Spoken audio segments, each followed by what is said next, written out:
Bonjour à tous et bienvenue dans ce format des Belges Actu du dimanche, l'actu belge que vous retrouverez désormais tous les dimanches sur mon compte YouTube dès 15 heures et tous les mercredis dès 19 heures. Et on commence tout de suite avec les titres au menu. Aujourd'hui, c'est parti pour 3 jours de grève.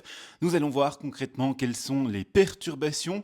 La COP 30 également qui s'est terminée aujourd'hui, qu'est-ce qu'on peut en conclure?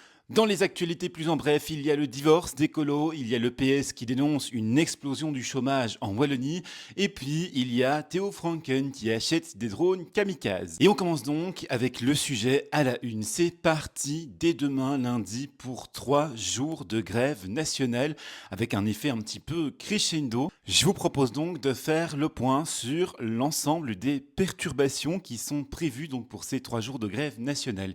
Et on commence avec la journée de lundi où c'est essentiellement les transports en commun qui vont s'arrêter.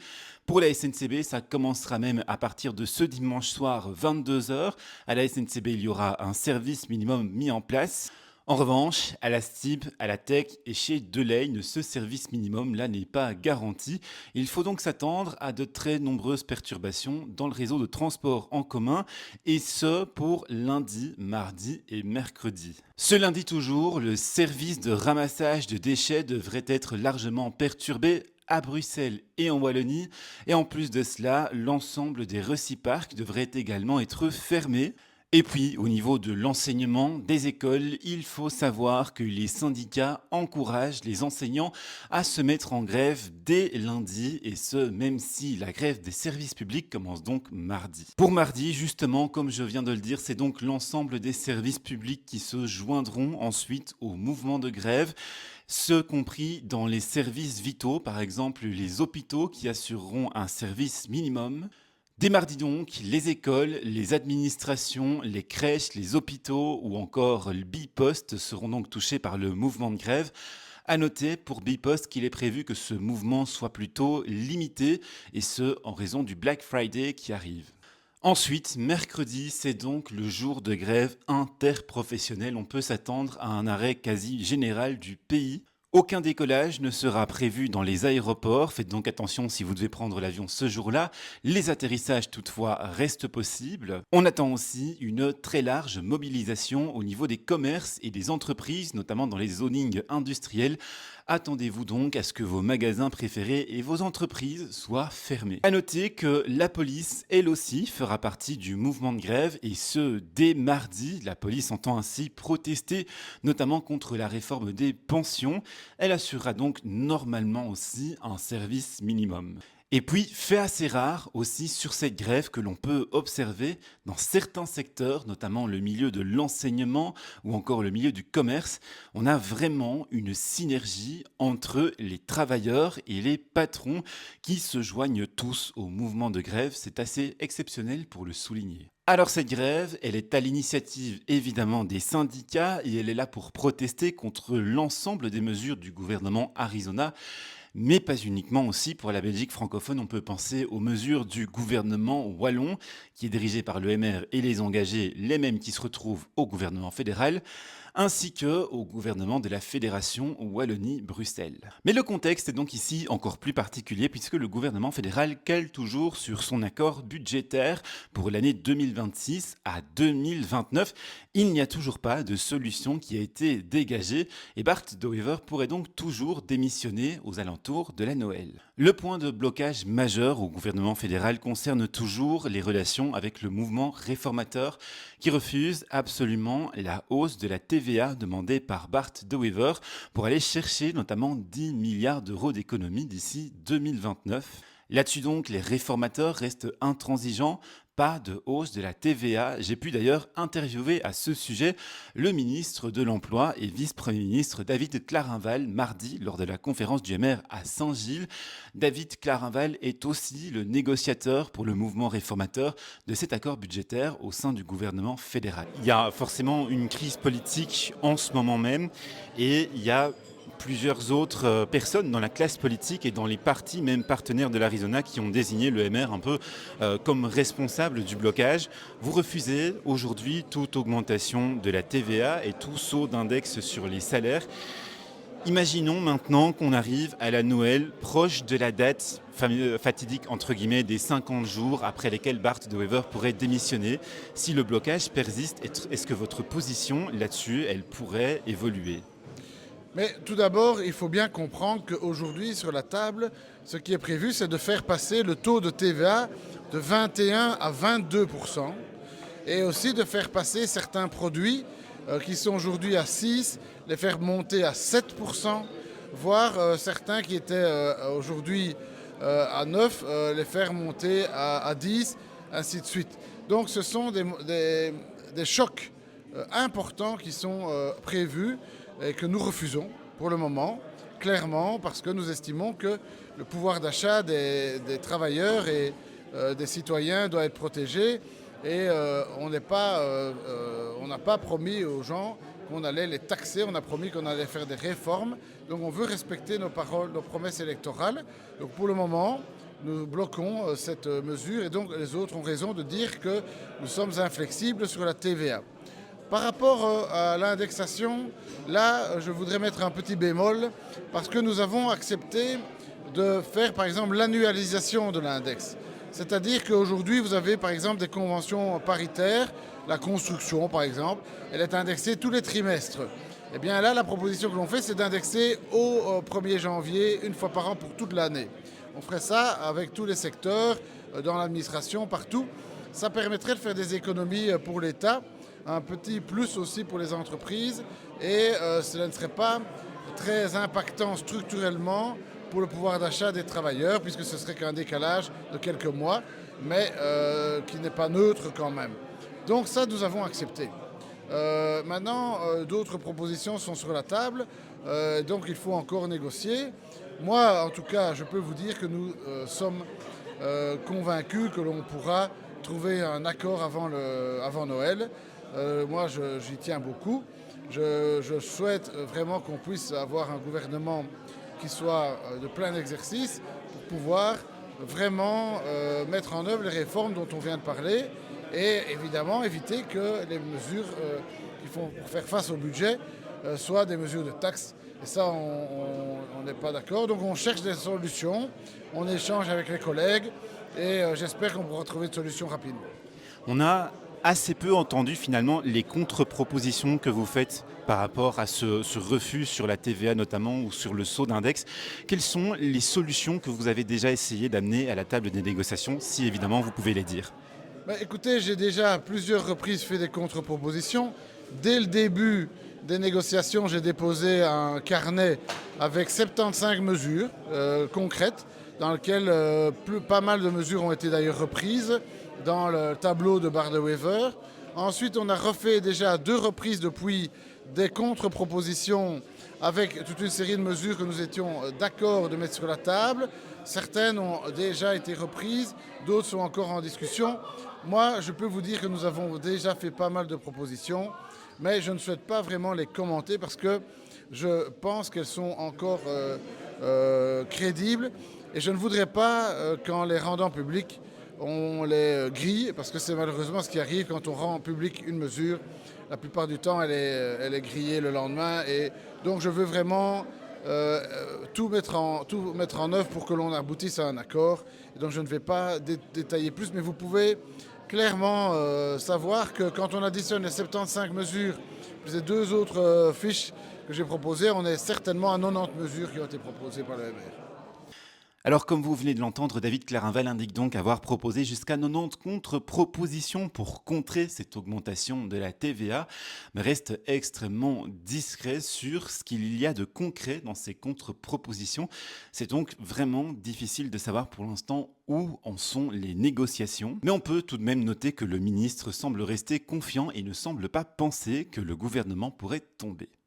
À noter enfin que malgré ce contexte de grève et de grogne, le mouvement réformateur tiendra quand même mardi soir sa séance sécurité rien à dealer à l'Institut provincial des arts et métiers de Nivelles. Ce mardi, le MR s'était déjà rendu à Saint-Gilles dans un contexte extrêmement tendu où ils avaient été accueillis par des manifestants Antifa. Un large dispositif de sécurité avait été mis en place et avait mobilisé plus de 150 policiers. Les manifestants avaient été fortement tenus à l'écart de la réunion. À Nivelles, ce 25 novembre, on devrait donc connaître un contexte similaire. Des groupes de manifestants ont déjà annoncé leur présence. La police sera également présente en nombre et fera des barrages routiers tout autour de l'école. D'ailleurs, une autre école d'enseignement pour adultes qui se trouve sur le même site avait prévu de tenir des cours ce soir-là, mais en raison de la conférence du MR, elle a dû les annuler. Alors on verra dans les prochains jours ce qui va sortir de tout ça et évidemment, on suivra attentivement l'actu ici sur mon compte YouTube. Autre sujet maintenant, la COP30 s'est terminée ce samedi à Belém, au cœur de la forêt amazonienne au Brésil, dans un contexte un peu chaotique marqué notamment par l'absence des États-Unis, mais aussi pour la Belgique de l'absence du Premier ministre. Cette COP, qu'on a qualifiée de COP de la vérité, a été marquée par un contexte international spécifique, avec notamment la montée du climato-scepticisme, notamment mené par Donald Trump, le président américain. Il était donc beaucoup question lors de cette COP aussi de simplement sauvegarder le dialogue et les relations diplomatiques en matière d'environnement. L'une des choses qui était fortement demandée par certains pays, dont la Belgique, c'était que cette COP établisse une feuille de route précise pour sortir des énergies fossiles, qui était l'objectif qui avait été défini lors de la COP 28. Mais là-dessus, l'accord trouvait finalement déçoit une partie du monde. Les dirigeants du monde entier ont finalement préféré opter pour un incitant, un effort volontaire pour abandonner les énergies fossiles. Le principe très général du texte est donc que les pays qui le souhaitent pourront collaborer ensemble pour diminuer de manière accrue leur pollution carbone et essayer de respecter l'objectif fixé par les accords de Paris de limiter le réchauffement climatique à 1,5 degré par rapport à l'ère pré-industrielle. Là-dessus d'ailleurs, il faut noter que le monde scientifique estime que cet objectif pourrait déjà être dépassé d'ici la fin de la décennie. À noter que l'accord ne mentionne pas les énergies fossiles, c'est un point qui a fait l'objet de nombreuses crispations entre les pays. L'accord demande simplement de prendre en compte les objectifs fixés lors de la COP 28 dans lesquels se trouvait l'abandon des énergies fossiles. Dans les autres textes qui sont sortis de cette COP, on peut également citer l'intention de tripler l'aide financière pour l'adaptation climatique. C'est donc un mécanisme qui fait en sorte que les pays développés transfèrent de l'aide financière pour l'adaptation climatique aux pays en voie de développement. Alors le triplement en soi de l'enveloppe budgétaire n'a pas été acté. Par contre, devrait avoir lieu des discussions prochainement sur ce sujet. À propos de discussions d'ailleurs, les accords de cette COP prévoient aussi qu'il y aura des discussions autour des tensions commerciales à travers le monde et ça c'est plutôt vu comme une victoire de la Chine qui entend pouvoir contester la taxe carbone imposée par l'Union européenne à ses frontières. Alors côté belge, on avait envoyé à cette COP notre ministre de l'Environnement Jean-Luc Cruc qui n'a pas caché sa déception. Jean-Luc Cruc défendait fermement avec la Colombie notamment le fait d'obtenir une feuille de route concrète et précise pour sortir des énergies fossiles.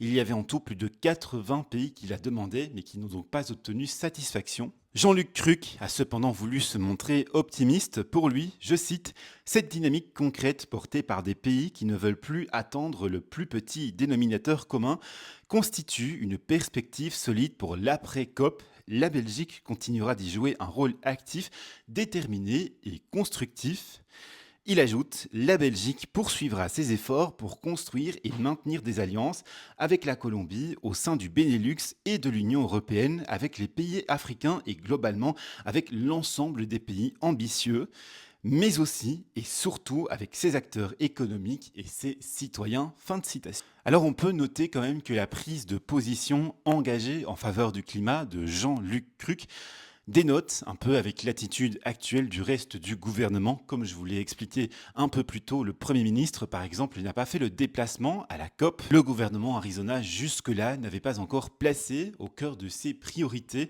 le changement climatique. Les propos de Jean-Luc Cruc pourraient donc marquer un petit virage en la matière.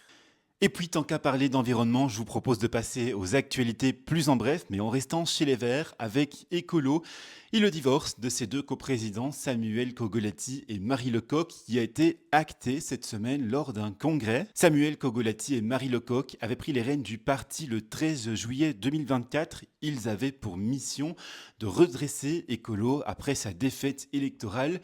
Mais ces dernières semaines, beaucoup de tensions en interne sont apparues qui ont causé aussi toute une série de démissions au sein du parti écolo. Ils ont donc remis leur démission et ne sont pas arrivés au bout de leur mission.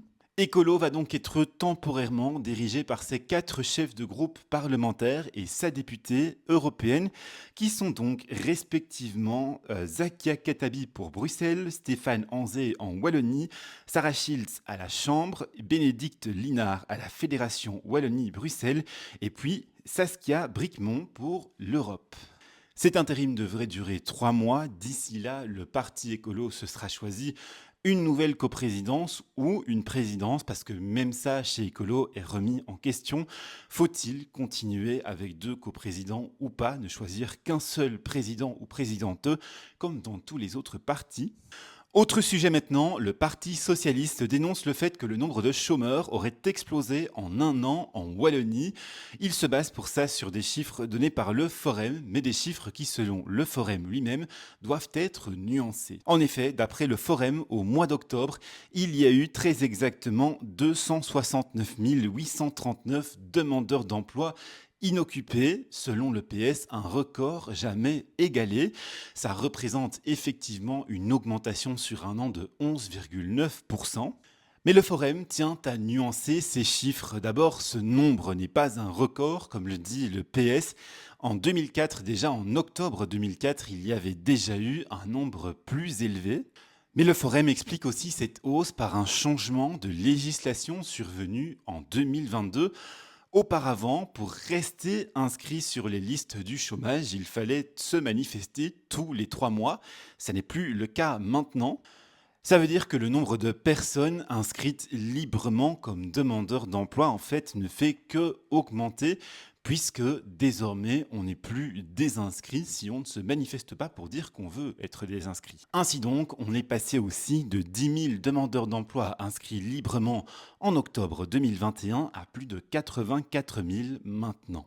Autre sujet maintenant, la défense va acheter les drones kamikazes. Leur but, intercepter les drones qui viennent survoler nos bases militaires et aéroports. Le ministre a fait cette annonce lundi. L'achat sera fait à la Lettonie et ça rentre dans le cadre d'un plan anti-drone d'une valeur de 50 millions d'euros. Ces drones donc ne seront utilisés finalement que pour abattre d'autres drones et dans le plan de 50 millions d'euros annoncé par Theo Franken, on retrouve également l'achat de brouilleurs, l'achat de systèmes de détection et des fusils anti-drones également. Et puis pour terminer, Stéphanie Sander reste en prison. Stéphanie Sander, c'est donc cette conseillère communale de Haute-Lust en Flandre qui était pour le Vlaams Belang et qui a été arrêtée ce lundi pour fraude sociale. Une perquisition notamment à son domicile avait permis de saisir 17 véhicules de luxe. Stéphanie Sander, en plus de son rôle de conseillère communale, exerçait le métier d'infirmière à domicile et c'est via ce métier qu'elle aurait utilisé les cartes d'identité de ses patients pour fabriquer de fausses factures et ainsi être indûment payée par les mutuelles. Elle aurait détourné plusieurs millions d'euros. La justice estime donc qu'il faut prolonger sa détention provisoire d'1 mois. Voilà tout pour ces Belgactus du dimanche, j'espère que ça vous a intéressé et si mon contenu vous intéresse évidemment, n'oubliez pas de vous abonner. Quant à moi, je vous dis au maximum à mercredi pour les prochaines Belgactus. Ciao!